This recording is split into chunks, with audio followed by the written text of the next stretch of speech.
Welcome, everyone, to Mythstorie, a podcast about myths and history. I am one of your hosts, Bryant, with my permanent ghost, Cammy.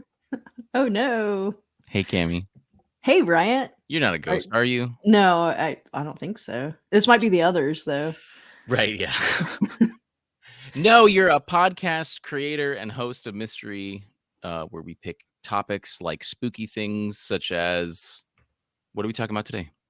We are talking about the haunted house genre of spooky movies. The phenomena. Yeah, so we talked about specific poltergeists last week, and we realized there's a little bit of a crossover here, since the poltergeist ghost being entity specifically kind of haunts like either a person or a place or a room or something like that. But I think this is going to be pretty good discussion. So as always, Kimmy will give a story. She's got a specific haunted house, and then I'm going to talk a little bit about I'll talk about how one article I found that I liked a lot was specifically about the commercialization of the haunted house stuff. So that was I didn't even consider that when it came to it. So Oh yeah, they make right. a lot of money each year. Yeah. Oh, that's what I learned. Like it's huge. So Cammy, why don't you take it away with your story? Yeah, absolutely. So I used a few sources with this. The WinchesterMysteryHouse.com has a plethora of information on the Winchester Mystery House. Why the Winchester House is haunted, USGhostAdventures.com, and a Mental Floss article when Harry Houdini visited the Winchester Mystery House. In 1881, Sarah Winchester contacted the psychic, having lost both her daughter to marasmus and 15 years later, her husband to tuberculosis. She was in the witchy realm of New England and very much a believer, but the psychic told her something unexpected and disturbing. Her husband put a curse on the family, not directly, but by avarice. His business, though very successful monetarily, came at a great cost. The lives of thousands. You see, he was the man behind the Winchester 73, a repeating rifle that was popular among frontiersmen and outlaws. Billy the Kid was said to have killed one man for every year of his life using the rifle. And he wasn't the only one. Countless deaths occurred. The psychic urged Sarah to run away from the chaos of the family business as far as she could. She said the ghosts were uneasy here, but she should go to California, and when she arrived, purchase a small farmhouse in San Jose. Then she could start building, for each ghost who died at the hands of a man with a Winchester must have a room. At first, she just added to the one-story building by spreading outward, bedrooms and windows, then more bedrooms beside those, with windows now looking to hardwood walls. But the ghosts that settled there always told their friends. She felt their presence ever closer. More rooms led to building upwards, one story then another. But still she heard them always behind her. The ghosts were restless. They needed more space, as did Sarah.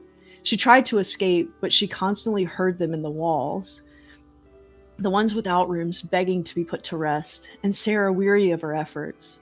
Sometimes she would ask for a staircase to a wall, so as to trick the otherworldly inhabitants. Sometimes she would make trap doors that led to nowhere, each addition a more clever way of evading her guest. Eventually, Sarah joined her phantom friends when she succumbed to heart failure, and that day the construction ceased on the unfinished residence. To this day, the house's visitor can feel an eerie, unsettled presence. It is said to be Sarah Winchester herself, still roaming the halls, looking for an escape from her torment. Oh wow. Just building random crap. If you see this house, it really was like a farmstead with like maybe a couple of bedrooms and a bathroom or kitchen, whatever they had back then. They probably had outhouses. Yeah. Because this is like the 1800s. So, but it got bigger and bigger, and she kept building and building and building. And like I said in the story, there would be windows that faced to nothing but a wall or a staircase that led to another wall. That's wild. That's why we have a housing crisis today. Thanks so much. Thank you, Sarah. Yeah. Yeah, that's a really interesting one. That the Winchester House was one I saw like in the list of and there's countless sort of examples of this. Obviously some are famous. One Wikipedia and Britannica talk about Owen Davies, a paranormal historian. This is something that like is super common. There's a book by Benjamin Radford, Investigating Ghosts, that basically kind of shows that it's one of the most common beliefs in the entire world, and it's sort of it's extremely modern. There was a poll in like 2005, a Gallup poll. 37% of Americans, 28% of Canadians, and 40% of the UKers believed houses could be haunted. So I think even if you're not someone who's like supernatural, you can still sort of, or like you don't really subscribe to that. It seems like it's something that still affects a lot of people, especially in it's just as notable in Asia. While the poll wasn't done there, places like Japan, there's traditions linked to it, and even like it's so strong in Shanghai Disneyland. They didn't build a famous haunted mansion in Disney because of the cultural beliefs. They thought it would just be like a mockery because of how much they fear that. Like real estate in Shanghai, if it's believed, if like there was a murder or something like that, that house or whatever will be listed 15 to 20% below market value just because of that. Oh So wow, like, I yeah, would your be so Zillow. mad if I someone know. killed somebody in my house. Yeah. Oh no. God. Oh man. You know that there's got to be someone who's like, yeah, we just got to kill the dude in this house, and then we can get it way cheaper. What? That's a Yeah, movie right no, but there. yeah. That's a movie right there. But even Wuhan, China, which is very familiar with us nowadays, they the police there actually built a haunted house that they used to train the local police force to like train their nerves, and they even open up to the public. So, Wait, like, so they think that there are ghosts in this house, or it's it's like a fake super haunted creepy. house? Yeah, fake haunted house. It's super creepy. It's just to kind of simulate this to kind of get you into it, because I guess that's what they're doing there in Wuhan, China.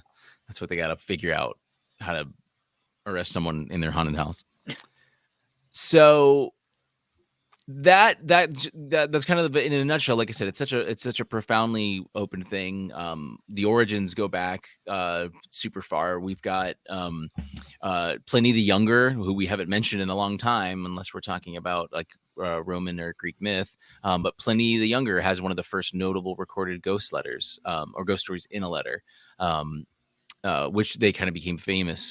He reported that there was a specter of an old man with a long beard, rattling change, was haunting his house in Athens. Greek writer Lucian and Pliny's fellow Roman Plautus also wrote memorable ghost stories. So there's a huge history of this idea of a spectral person disturbing a house, a place. Again, that kind of like the poltergeist phenomenon that we talked about. I think that focuses on the specific, German European Well, word I that think for one manifested. thing, it is specifically related to people, to a Yeah, person. It's almost like no matter where you go, you're gonna be haunted by this thing. sure. Whereas the house itself is the thing that's Is haunted, the so you can topic. leave Yeah. and get away from it. Right. Yeah. You just have to avoid Pliny the Younger's house in Athens, and you're good to go. So get out. I just want my wine. Um, but then, yeah, so I found this great article from Smithsonian Magazine where they did a write up on sort of the history of haunted houses. And they say that the origins of the haunted house really, like as a commercial product, date back to the 19th century London. So there was a series of these attractions, illusions. We're going to the World's Fair, that kind of thing. It was 1802.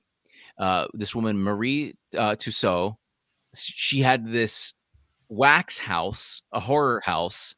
The Chamber of Horrors is what she called I it. did not know it started as a horror house. Yeah, she called it the Chamber of Horrors, and it's because she had wax sculptures of decapitated French figures, which King Louis, the How 16th, English of her.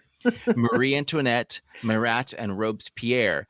Here's the crazy thing. So she created death masks of these revolution victims, the guillotine victims. Like, for real? Yes, it I it doesn't go into specifics, but it sounds like she literally was like, "Excuse me," and grabbed their head and was like, "Bah," paper mache.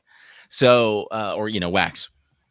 So they were That quite is the accurate. most horrific thing I've ever I heard. Could know. you imagine? Yeah. So like this is pretty wild. And hence why it was called the Chamber of Horrors. The name has stuck to the Wax Museum to this day too. I don't. Apparently the likeness was impeccable. So absolutely wild. Um, so yeah, that was kind of the first big one. I don't know like how that was necessarily marketed. I don't know how easy it would have been for the average person to kind of come through. It made me, it made me think about how, I don't know if you knew this, like asylums, which were, notoriously horrible at this time and for quite a while until very recently, but you could actually pay to see people in asylums. You'd pay pennies to come just visit the asylum like it was like a zoo or a fair or something like that. That's And terrible. they'd, the people would be, you'd be kind of safe from them, but you could see them and, depending on their condition and stuff like that. But So yeah, it's like Clarice and Silence of the Lambs. yeah, They're just like all locked up, and then she yep, just walks by. yep. And you just go around and it's you pay money. That's how they helped pay for it. But I mean, it's horrible, but it kind of reminded me of that in a similar way. Cause I'm guessing you're kind of going to ooh and awe at that. But there's also kind of a danger, like these people are locked away for a reason. And there's something, they're not criminals. There's something else. There's something mental. So anyway, but in 1915, a fairground in Lip Hook debuted one of the first what they called ghost houses as a commercial horror attraction. So it was steadily kind of rising up. So at least by 1915 in England, they had sort of the first sort of thing where it was marketing that being spooky, you pay money, you go through. Um, Author of History, Trick or Treat: A History of Halloween, Lisa Morton, she was interviewed by this magazine or by Smithsonian, and she talked about how in America, Halloween themed haunted houses emerged right around the same time as trick or treating came around, and it was during the Great Depression. It was a way to help distract kids at this time. So you're greatly depressed in America and you're bored as a kid and there's pretty much nothing else to do. So you either, you just go and mess stuff up. You go hit mailboxes, you go, I don't know, you egg. I don't know if you can even afford to, if you can find eggs, but you vandalize, you harass people. So trick or treating propped up as well as the haunted houses to kind of buy off the kids, keep them busy and happy, and stop them from messing around. The biggest thing, though, and kind of a culmination of all this, was Disneyland's Haunted Mansion, which opened in 1969. So when that came, they talked about how it was so unique because it used lights and light figures and things like that.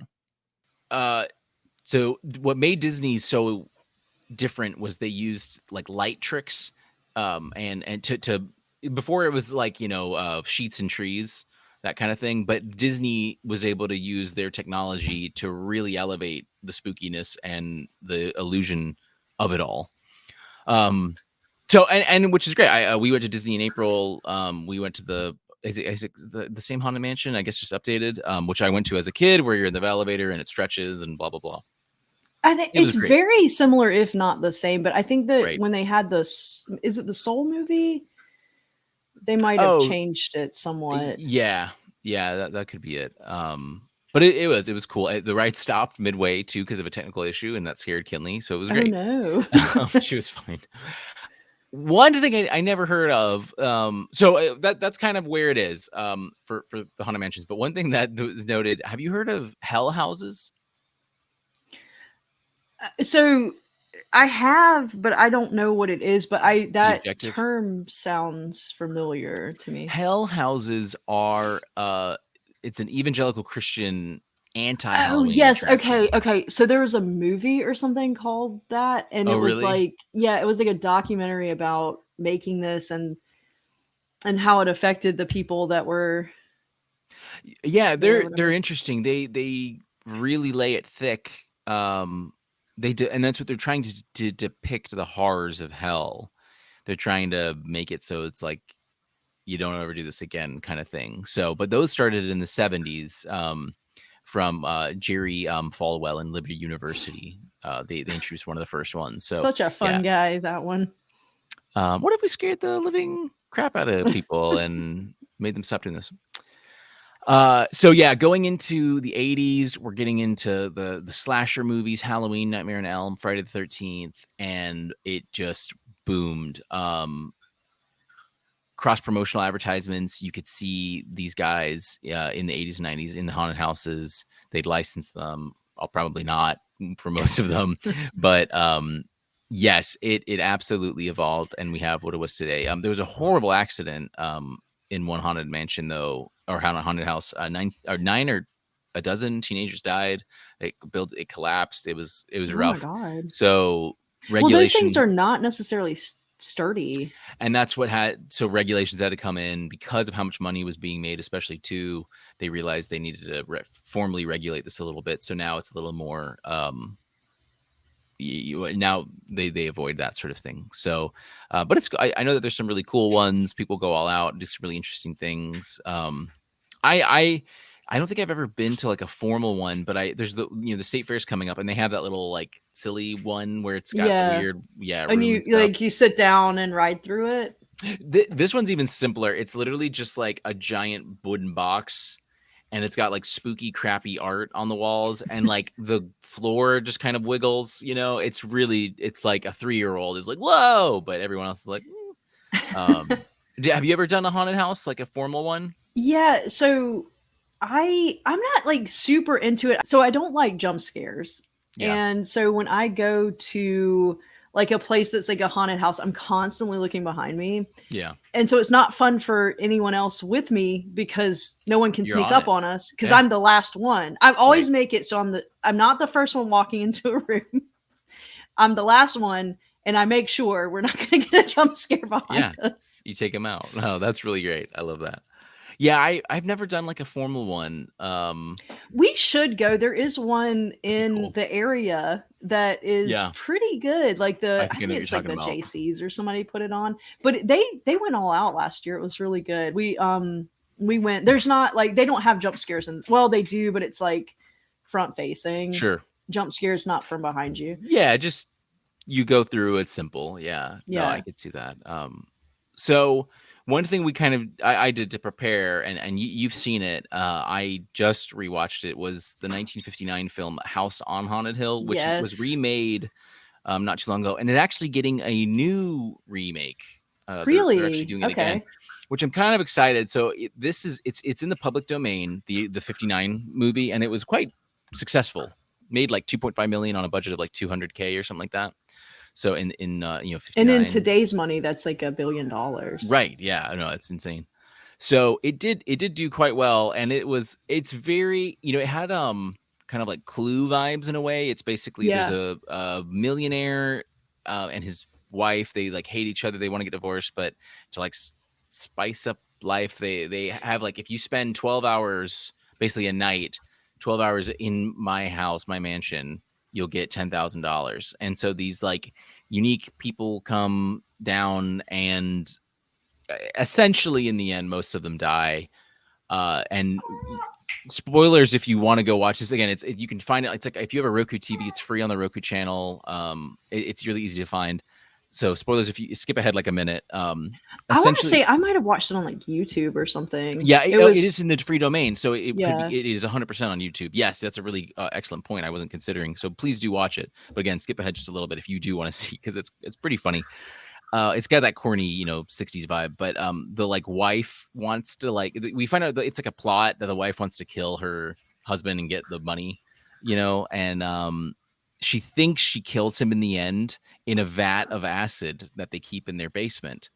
And it turns out she doesn't. And what's the funny way that they do it though is like she sees like his bones, and she's like, ah, yeah, I did it. And then like the skeleton comes up, and he's like, no, you didn't, and like pushes her in. And then the husband, the billionaire, comes out, and he's got this like remote control, and he's like, gotcha. So cheesy, so corny, but it is fun. And it is actually quite good too. It was nice that it had like a little spin on it. One of the survivors is like, I'm convinced it's haunted. I mean, because it's that the maliciousness, what's causing him to be a dick and want to kill people and stuff. So it was cool. Like, and they're definitely like, the other people do like become ghosts. Like there are like ghosts that you see and hear and stuff. So very fun. Getting a remake, and I think the remake could be interesting if they're smart about it. Lloyd is so It's okay. This will be easy to he's edit, like especially in he Audacity. cried and walked away. He was just like, I am very sad and you should know it. And then he walked away. No, that's great. It'll be super Here, easy to edit in Audacity. Here, let me.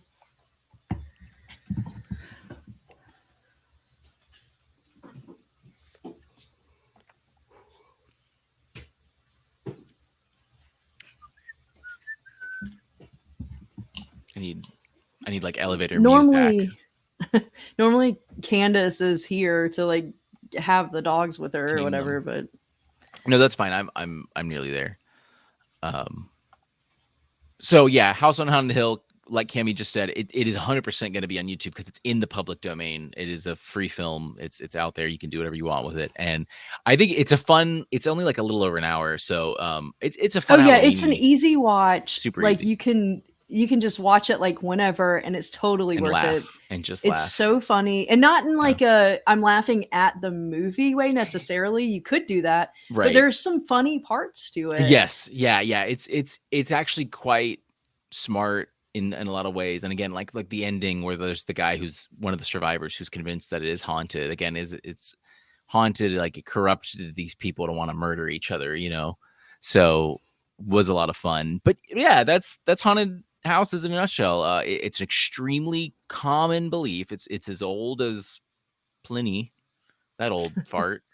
But it's a common phenomenon, and the commercialization of it was a really interesting idea that really kicked off in 1802 with dead French people.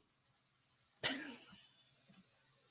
lot of good comes from that in England, I hear. So, well, didn't a lot of good come from that just in general? Right? Yeah, I'm sure many would agree. Promisable. But I think that just about covers it. Cammy, did you want to add anything else to the discussion? No, I think that's about it. Awesome. Well, everyone, we hope you're enjoying our Halloween episodes. Remember, movie themed is what we're trying to go off of, and we're 2 for 2. We got 2 more weeks. Hopefully, gonna have a special guest for the last one at the very least. But let us know if you have any topics to fill out the end of the year. We always like doing Christmas and holiday Yule themed episodes as well. Those are always a lot of fun. So let us know. Mythstorie, remember Mythstorie, all one word, IE at the end.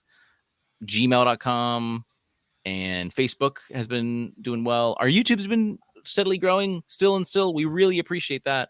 That's fun to see. Lots of kind comments, and it's really nice. Very un-internet like. I'm surprised.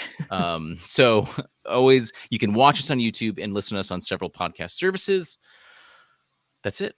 Cammy, thanks for your story. Thank you, Bryant. All right, everyone, we will see you next time.